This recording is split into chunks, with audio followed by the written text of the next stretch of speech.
شیخ عبد القادر جیلانی رحمۃ اللہ علیہ کی قیمتی باتیں۔ شیخ عبد القادر جیلانی رحمۃ اللہ علیہ سے کسی نے پوچھا، حضور سب سے زیادہ پریشان کون ہوتا ہے؟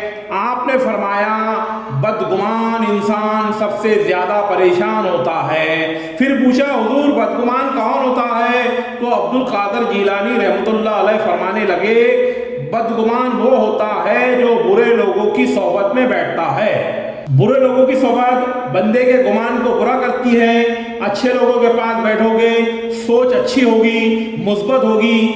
پھر حضرت عبد القادر جیلانی رحمۃ اللہ علیہ سے لوگوں نے پوچھا، حضور عالم کون ہے؟ تو فرمانے لگے، جو اللہ اور اس کے رسول صلی اللہ علیہ وسلم کی فرما برداری کرتا ہے۔ جاہل کون ہے؟ جو اللہ اور اس کے رسول صلی اللہ علیہ وسلم کی نافرمانی کرتا ہے۔ زیادہ باتیں کرنے والا آدمی اور عمل سے خالی آدمی جاہل ہے۔ عبد القادر جیلانی رحمۃ اللہ علیہ سے پھر لوگوں نے پوچھا، حضور تندرستی کس پر آتی ہے؟ چلتے چلتے اچانک کاروبار کا بند ہو جانا، سست ہو جانا اور محتاجی کا آ جانا، اور محتاجی کس پر آتی ہے؟ تو عبد القادر جیلانی رحمۃ اللہ علیہ نے فرمایا، جسے تنہا کھانے کی عادت پڑے وہ محتاج ہو جاتا ہے، اور جو بانٹ کر کھاتا ہے، لوگوں کی مدد کرتا ہے، تو اللہ تعالیٰ اس کے رزق میں وسعت پیدا کرتا ہے۔ لوگوں نے حضرت عبد القادر جیلانی رحمۃ اللہ علیہ سے پوچھا کہ حضور اللہ تعالیٰ سب سے زیادہ کب راضی ہوتا ہے؟ تو آپ رحمۃ اللہ علیہ نے فرمایا کہ بھوکوں کو کھانا کھلانے سے اللہ تعالیٰ بہت راضی ہوتے ہیں۔ شیخ عبد القادر جیلانی رحمۃ اللہ علیہ توحید پہ تھے، ایمان کے بہت پکے، اور انہوں نے اس ہندوستان میں اسلام کا دین پھیلایا۔ اسلام کی تبلیغ میں شیخ عبد القادر جیلانی رحمۃ اللہ علیہ کا بڑا ہاتھ ہے۔ اسلام کا صحیح پیغام گھروں تک پہنچایا۔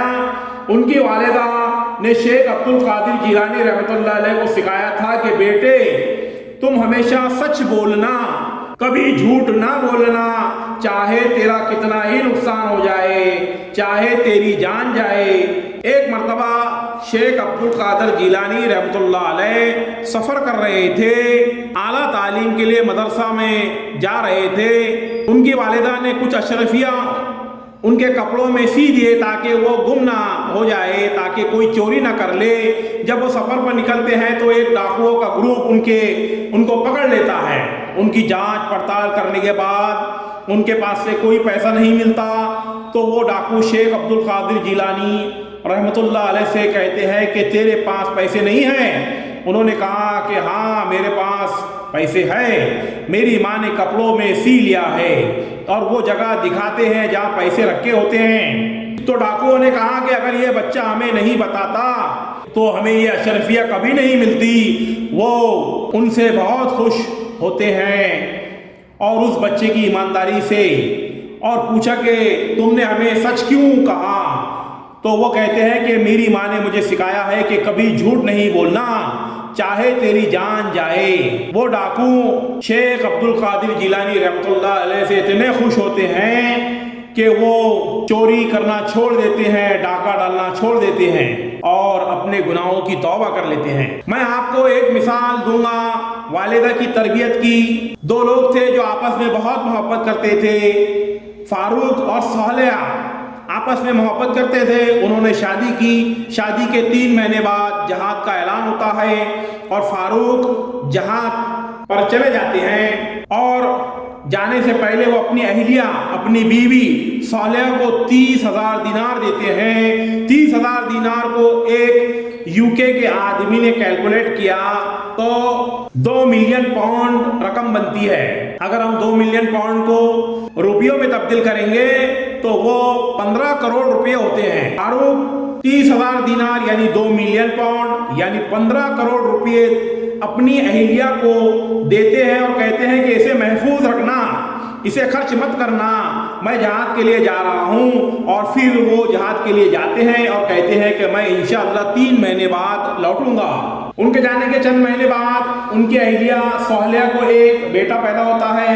1 سال گزرنے کے بعد ان کے شوہر واپس نہیں آتے، 2 سال گزر جاتے ہیں لیکن ان کے شوہر واپس نہیں آتے۔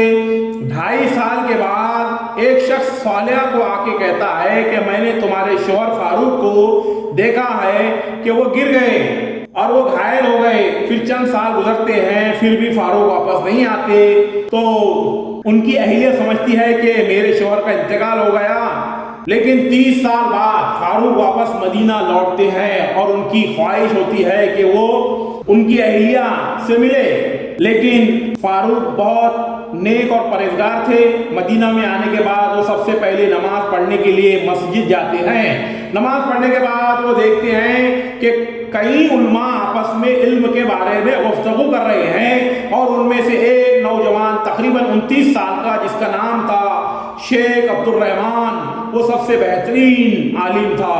وہ اس سے کافی متاثر ہوتے ہیں۔ پھر وہ جاتے ہیں اپنے گھر کی طرف۔ جب گھر میں داخل ہوتے ہیں تو اپنی بیوی صالحہ سے ملتے ہیں، وہ دونوں خوشی کے مارے رو پڑتے ہیں۔ اس کے بعد فاروق صالحہ سے پوچھتے ہیں کہ میرے 30,000 دینار تو محفوظ ہے نا، آپ نے اسے خرچ تو نہیں کیے؟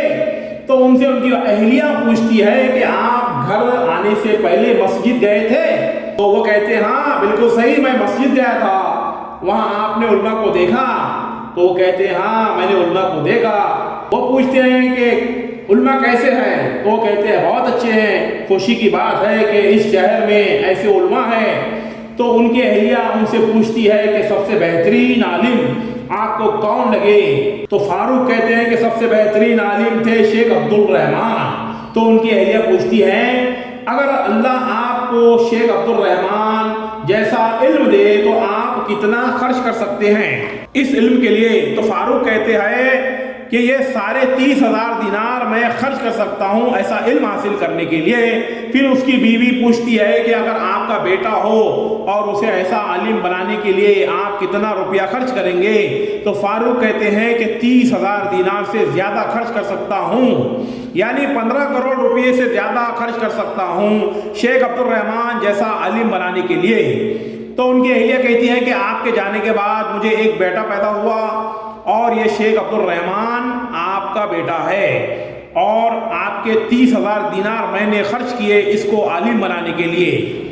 آپ سوچ سکتے ہیں اس وقت بیٹے کو عالم بنانے کے لیے والدہ خرچ کرتی ہے 30,000 دینار، یعنی 2 ملین پاؤنڈ، یعنی 15 کروڑ روپے۔ آج کون سا مسلمان اپنے بیٹے کو عالم بنانے کے لیے 15 کروڑ روپے خرچ کر سکتا ہے؟